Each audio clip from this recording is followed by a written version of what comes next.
Hello दोस्तों, कैसे हैं आप लोग। आई होप आप सभी लोग अच्छे होंगे। दोस्तों, कल की क्लास में हम borrowed the features of the constitution यानी कॉन्स्टिट्यूशन के वो फीचर्स देख रहे थे जो किसी न किसी कंट्री से लिए गए थे। और फिर हम कल की क्लास में अपने इस टॉपिक को समाप्त नहीं कर पाए थे। दो कंट्री ऐसे हैं जिनके संविधान को देखना बाकी है, तो चलिए हम उन दो कंट्रीज़ को देख लेते हैं। लेकिन उसके पहले थोड़ा सा रिवीजन कर लेते हैं, पूरा नहीं, जो कल की क्लास में पढ़ा था हमने। जैसे कि हम लोग फ्रांस से स्टार्ट करते हैं। कल की क्लास में हमने बता दिया था कि फ्रांस के संविधान से कौन कौन से कॉन्सेप्ट लिए गए हैं। तो हमने आपको फोकस कराया था एफ पे, बोला एफ पे आप फोकस करिए। और एफ का मतलब मैंने आप लोगों को फ्रैटर्निटी यानी जिसे हिंदी में बंधुता कहते हैं। तो ये जो बंधुता का जो कॉन्सेप्ट है, बंधुता जो वर्ड है हमारे फ्रांस के संविधान से लिया गया है। उसके बाद हमने बोला आर पे फोकस करिए, और आर का मतलब मैंने आप लोगों को रिपब्लिक बताया था। ये जो रिपब्लिक वर्ड हमारे प्रियम्बल में मेंशन्ड है, ये भी फ्रांस के संविधान से लिया गया है दोस्तों। उसके बाद मैंने बोला आप लोग ई पे फोकस करिए, और ई का मतलब जानिए इक्वालिटी। इक्वालिटी भी हमारे संविधान के प्रियम्बल में मेंशन्ड है, और ये इक्वालिटी भी फ्रांस के संविधान से लिया गया है। उसके बाद मैंने बोला आप लोगों को याद करने के लिए एक फेमस कॉन्सेप्ट है लिबर्टी, जिसे हिंदी में बोलते हैं स्वतंत्रता। ये वर्ड हमारे प्रियम्बल में मेंशन्ड है, और ये भी फ्रांस के संविधान से लिया गया है। ठीक है दोस्तों। उसके बाद हम जर्मनी को देखे थे, और हमने बताया था कि जर्मनी से एक फेमस कॉन्सेप्ट है कि जब इमरजेंसी जब हमारे देश में लगी होती है, तो उस टाइम क्या होता है कि फंडामेंटल राइट्स सस्पेंड होता है पूरे ड्यूरिंग द इमरजेंसी। तो सस्पेंड का मतलब ये नहीं होता कि उसे हमेशा के लिए रद्द कर दिया गया। सस्पेंड का मतलब होता है कुछ समय के लिए उसे स्थगित कर दिया गया, उसके बाद वो इम्प्लीमेंट हो जाएंगी। ठीक है। तो जो जर्मनी के संविधान से क्या लिया गया है, fundamental rights are suspended during emergency. Emergency के टाइम जो हमें फंडामेंटल राइट्स प्रोवाइड है वो सस्पेंड होते हैं, वो इम्प्लीमेंट नहीं होते हैं। ठीक है दोस्तों। फिर उसके बाद हमने जापान को देखा था, और जाना था कि जापान के संविधान से कौन सा कॉन्सेप्ट लिया गया है। तो वो है procedure establish by law. Japan, क्या बताया था मैंने, जापान लाओ कहाँ से, जापान से। तो जापान से एक फेमस कॉन्सेप्ट है प्रोसीजर इस्टेब्लिश। जो प्रोसीजर इस्टेब्लिश होता है किसके द्वारा, बाय लॉ के द्वारा। तो ये जो कॉन्सेप्ट है, ये कॉन्सेप्ट हमारे जापान के संविधान से लिया गया है। फिर उसके बाद हम बात कर रहे थे, कौन सी कंट्री थी, हाँ, उसके बाद हमारी क्लास ऑफ हो गई थी। तो वो जो दो कंट्री बची हैं जो कल की क्लास में हम डिस्कस नहीं कर पाए थे, वो आज की क्लास में डिस्कस कर लेते हैं। तो वो है साउथ अफ्रीका। अब हम जानेंगे कि अफ्रीका के संविधान से कौन कौन से कंसेप्ट लिए गए हैं।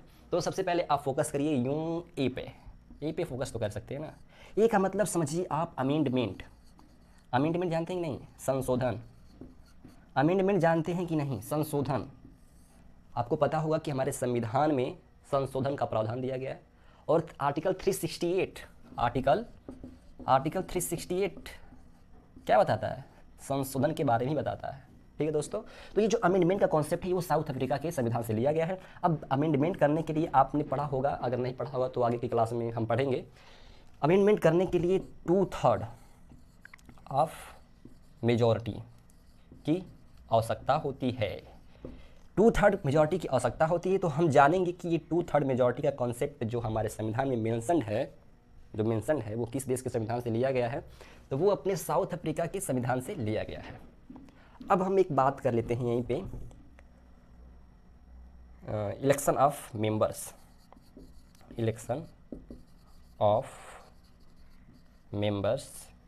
इन राज्यसभा में जो इलेक्शन ऑफ मेंबर्स, जो सदस्यों का जो इलेक्शन होने का जो प्रोसेस है, ये जो कॉन्सेप्ट है ना, ये साउथ अफ्रीका के संविधान से लिया गया है। उसके बाद एक फेमस एक्ट है गवर्नमेंट ऑफ इंडिया एक्ट 1935। इसके बारे में तो सुना होगा कि नहीं। तो हम जानेंगे कि गवर्नमेंट ऑफ इंडिया एक्ट 1935 यानी 1935 के संविधान गवर्नमेंट ऑफ इंडिया एक्ट 1935 से कौन कौन से फीचर्स या कॉन्सेप्ट लिए गए हैं।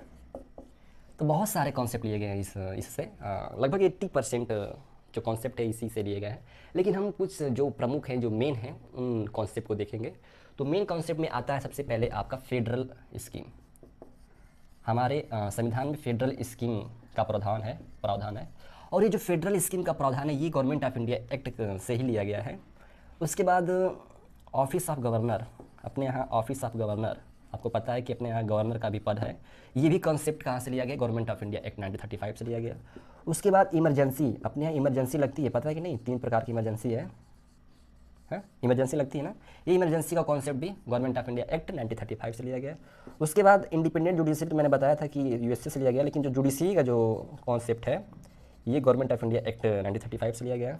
उसके बाद आपने पब्लिक सर्विस कमीशन के बारे में तो बताने की कोई ज़रूरत है ही नहीं, सब लोग जानते हैं पब्लिक सर्विस कमीशन। तो ये जो कॉन्सेप्ट है ये भी अपने गवर्नमेंट ऑफ इंडिया एक्ट 1935 से लिया गया है। ठीक है दोस्तों, अब हम कुछ क्वेश्चन कर लेते हैं। कुछ क्वेश्चन हैं जो कि बहुत ही लड़कों को, यानी कि हमारे भाई लोगों को दिक्कत करता है, वो कन्फ्यूज रहते हैं कि इसका आंसर क्या होगा, और सबका आंसर एक होता है लगभग। ठीक है, बस क्वेश्चन का जो पूछने का तरीका होता है वो अलग होता है। तो आप लोग इन क्वेश्चन का आंसर देने का कोशिश करिएगा। ठीक है दोस्तों, फर्स्ट क्वेश्चन है, when did the constitution enact, अपना कॉन्स्टिट्यूशन इनेक्ट कब हुआ, पहला क्वेश्चन, सिंपल क्वेश्चन। दूसरा है, when did the constitution adopt, अपना कॉन्स्टिट्यूशन एडॉप्ट कब हुआ, ध्यान से देखिए। ठीक, उसके बाद when did the constitution come into existence, अस्तित्व में कब आया, अपना संविधान अस्तित्व में कब आया। उसके बाद फोर्थ है, व्हेन डिड कॉन्स्टिट्यूशन इम्प्लीमेंट, अपना संविधान इम्प्लीमेंट कब किया गया। और पांचवा है, when did constitution come into force, और फोर्स में कब आया अपना कॉन्स्टिट्यूशन। ये 5 क्वेश्चन है जिनके आंसर आप लोगों को कमेंट बॉक्स में देने हैं। ठीक है, तो दीजिएगा, लेकिन मैं भी बता देता हूँ। ठीक है, तो सबसे पहले हम जानेंगे कि अब जो अपना संविधान है वो इनेक्ट हुआ कब, यानी अधिनियमित कब हुआ। ठीक है दोस्तों, आप लोग जब प्रियम्बल पढ़ेंगे तो उसमें 2 वर्ड आप पढ़ेंगे, इनेक्ट और एडॉप्ट। इनेक्ट और एडॉप्ट दोनों का मतलब एक ही है, यानी कि अपना संविधान अधिनियमित कब किया गया और अपना संविधान अपनाया कब गया, तो दोनों का आंसर सेम होगा। ठीक है, तो अपना संविधान 26 नवंबर 1949, 26 नवंबर 1949 को अपना संविधान अधिनियमित किया गया। उसके बाद अगर हम जानें कि कब एडॉप्ट किया गया, तो 26 नवंबर 1949 को अपना संविधान अपनाया गया। फिर हम बात करते हैं कि अपना संविधान एग्जिस्टेंस में कब आया, अस्तित्व में कब आया, तो इसका भी आंसर 26 नवंबर 1949। देखिए, कहने का जो तरीका है अलग हो सकता है, लेकिन जो आंसर है क्या वो अलग हो सकता है, नहीं। ठीक है, उसके बाद व्हेन डिड कॉन्स्टिट्यूशन इम्प्लीमेंट, लागू कब हुआ, तो लागू कब हुआ, तो 26 नवंबर 1950। फिर लास्ट क्वेश्चन है, when did constitution come into force, force में कब आया, तो उसका भी आंसर होगा 26 जनवरी है, 26 जनवरी और 26 जनवरी 1950, यानी कि दोनों का जो आंसर होगा 26 जनवरी 1950। 26 जनवरी 1950 को इम्प्लीमेंट हुआ और 26 जनवरी 1950 को क्या बोलते हैं, कम इनटू फोर्स में आया। ठीक है दोस्तों, तो ये क्वेश्चन थे जो कि बार बार डाउट बना रहता है इन पर, तो अब डाउट नहीं बनना चाहिए। ठीक है, अब कल की क्लास, यानी कि जो हमारी अगली क्लास आएगी, उसमें हम प्रियम्बल को देखेंगे, लेकिन उससे पहले हम थोड़ा सा एक बेसिक जानकारी प्रियम्बल के बारे में जान लेते हैं कि प्रियम्बल क्या है, प्रियम्बल किन किन कॉन्स्टिट्यूशन में पाया जाता है। आप लोगों को मैंने संविधान के प्रकार बताए थे कि संविधान दो प्रकार के होते हैं, एक होता है रिटेन कॉन्स्टिट्यूशन, एक होता है रिटेन कॉन्स्टिट्यूशन। लिखित और अलिखित संविधान होते हैं। तो हम जानेंगे कि प्रियम्बल लिखित संविधान में पाया जाता है कि नहीं और अलिखित संविधान में पाया जाता है कि नहीं। ठीक है दोस्तों, तो इससे पहले एक और क्वेश्चन है। अगर आपसे कोई पूछे कि when is celebrated the constitution day, constitution day संविधान दिवस कब मनाया जाता है, या फिर national law day, national law day. ठीक है, संविधान दिवस कब मनाया जाता है, तो बताने की ज़रूरत है क्या, अभी हमने डिस्कस किया। तो संविधान दिवस कब मनाया जाएगा, जब संविधान का निर्माण हुआ होगा तभी तो। आपका जन्मदिन कब मनाया जाता है, जिस दिन आपका जन्मदिन हुआ होगा उसी दिन ना। तो जिस दिन संविधान का जन्म हुआ है उसी दिन संविधान दिवस मनाते हैं, तो वो है 26 नवंबर 1950। ठीक है, अब ये अपना संविधान किसके द्वारा बनाया गया था, क्या आप लोगों को पता है? नहीं पता है तो आज हम यही जानेंगे कि जो अपना संविधान है ना, ये किसके द्वारा बनाया गया है। ये क्वेश्चन आपके माइंड में कभी आता है क्या कि यार ये जो संविधान बन गया है ये किसने बनाया है? पता है किसने बनाया है? हम ही लोगों ने बनाया ना, we the people of India, तो हम ही लोगों ने बनाया। लेकिन उसके पहले हमारा जो संविधान है वो कॉन्स्टिट्यूएंट असेंबली के द्वारा बनाया गया है, कॉन्स्टिट्यूएंट असेंबली। अब हम बात करते हैं कि इस कॉन्स्टिट्यूएंट असेंबली में कितने मेंबर्स थे, ये भी तो जानना जरूरी है। कितने मेंबर्स थे जो हमारे संविधान को बना रहे थे, तो वो थे मेंबर्स 389, टोटल 389 मेंबर्स थे जो कि हमारे संविधान को बना रहे थे, जिसमें से 296 मेंबर्स जो थे वो इलेक्टेड थे। ठीक है, इलेक्टेड थे कहाँ से? Elected from PLA, provincial legislative assembly.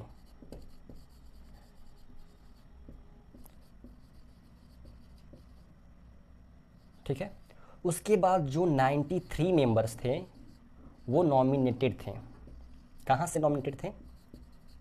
Nominated from देसी रियासतें होती हैं, वहाँ से देसी रियासतों से 93 जो मेंबर्स थे वो क्या थे कि चयनित किए गए थे, जिससे इंग्लिश में बोलते हैं प्रिंसली स्टेट। प्रिंसली स्टेट से 93 मेंबर्स क्या थे? नॉमिनेटेड थे। तो अगर हम दोनों को अगर ऐड करें तो 639 और 998 और 213, यानी कि जोड़ने पर 389 मेंबर्स आ जा रहे हैं। फिर उसके बाद क्या हुआ? भारत और पाकिस्तान में विभाजन हुआ, पाकिस्तान अलग हो गया भारत से। तो फिर जो मेंबर्स थे इनमें से कुछ मेंबर टोटल 90 मेंबर्स चले गए। कहाँ चले गए? पाकिस्तान चले गए, अपने अब्बू जान के पास। ठीक है, तो जब 90 लोग चले गए हैं, जब जैसे मान लीजिए अगर इसमें से अगर हमें 90 घटाना हो, मान लीजिए इस 90 घटा बचे 3, इसमें 3 ऐड कर दें तो कितना बचेंगे? 299। तो 299 मेंबर्स बचे अपने कॉन्स्टिट्यूएंट असेंबली में। ठीक है दोस्तों, तो ये रहे कि कितने सदस्य थे। अब कॉन्स्टिट्यूएंट असेंबली क्या है ये जान लेते हैं। तो constituent assembly is the group of people who are making the constitution. Constituent assembly लोगों का एक समूह था जो संविधान बना रहे थे। ठीक है, अब ये कॉन्स्टिट्यूएंट असेंबली का जो प्रपोजल था वो किस प्लान के तहत आया? तो वो था CMP, अपना एक था CMP, जिसे हम जानेंगे। C का मतलब कैबिनेट, M का मतलब मिशन और P का मतलब प्लान, यानी कि कैबिनेट मिशन प्लान 1946। कोई पूछे कैबिनेट मिशन प्लान कब आया? तो 1946 में आया, और इसी के अंतर्गत हमारे कॉन्स्टिट्यूशन असेंबली का निर्माण हुआ था। ठीक है दोस्तों, अगर हम यहीं पे बात कर लें कि कॉन्स्टिट्यूशन असेंबली को किसने बनाया था, तो constitution assembly was drafted by the people of India. Bharat के लोगों द्वारा कॉन्स्टिट्यूएंट असेंबली का निर्माण हुआ था। तो हमने कॉन्स्टिट्यूएंट असेंबली के बारे में थोड़ी सी समझ विकसित कर ली है अपने माइंड में। उसके बाद हम देखेंगे ऑब्जेक्टिव रिजोल्यूशन। ऑब्जेक्टिव रिजोल्यूशन किसके द्वारा पास किया गया और सबसे पहले कहाँ पास किया गया और किसके द्वारा अडॉप्ट किया गया, ये बात भी हम जान लेते हैं। ठीक है, बात करते हैं ऑब्जेक्टिव रिजोल्यूशन। ये ऑब्जेक्टिव रिजोल्यूशन क्या है? तो ऑब्जेक्टिव रिजोल्यूशन जो था वो पंडित नेहरू यानी जवाहरलाल नेहरू के द्वारा पास किया गया था। ठीक है, और ये किसके सामने पास किया गया था? तो कॉन्स्टिट्यूएंट असेंबली के सामने पास किया गया था। कॉन्स्टिट्यूएंट असेंबली के सामने पास किया गया था। ठीक है, अब कब पास किया गया था? तो first session of constituent assembly में पास किया गया था। कब? ऑन 13 दिसंबर 1946। यानी कि सबसे पहले ऑब्जेक्टिव रिजोल्यूशन कॉन्स्टिट्यूएंट असेंबली की प्रथम सेशन में 13 दिसंबर 1946 को पास किया गया था। और इसे कॉन्स्टिट्यूएंट असेंबली द्वारा एडॉप्ट कब किया गया था?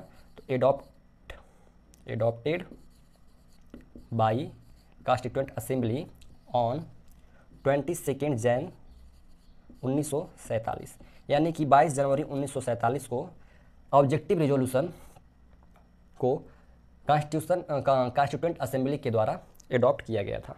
ठीक है दोस्तों, तो हमने कॉन्स्टिट्यूएंट असेंबली के बारे में जान लिया। अब हम थोड़ा सा प्रियम्बल के बारे में समझेंगे और नेक्स्ट क्लास में हम प्रियम्बल को अच्छे से डिस्कस करेंगे। तो पहले हम थोड़ा सा प्रियम्बल के बारे में जान लेते हैं कि प्रियम्बल क्या है। और प्रियम्बल से कई सारे क्वेश्चन यूपीएससी, पीसीएस और वनडे एग्ज़ाम जैसे सारे एग्ज़ाम में पूछे जाते हैं। तो आप लोग प्रियम्बल को हल्के में मत लीजिएगा। प्रियम्बल के हर वर्ड से, हर लाइन से क्वेश्चन बन सकता है।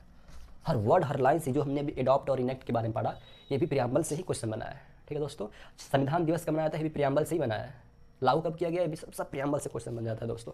तो प्रियम्बल को हल्के में नहीं लेना है। अगर कोई पूछे कि ये जो प्रियम्बल है, ये प्रियम्बल है क्या, तो आप बताइएगा कि जब आप बुक खोलते हो, जब किताब खोलते हो, तो उसमें फर्स्ट पेज होता है इंट्रोडक्शन प्रीफेस।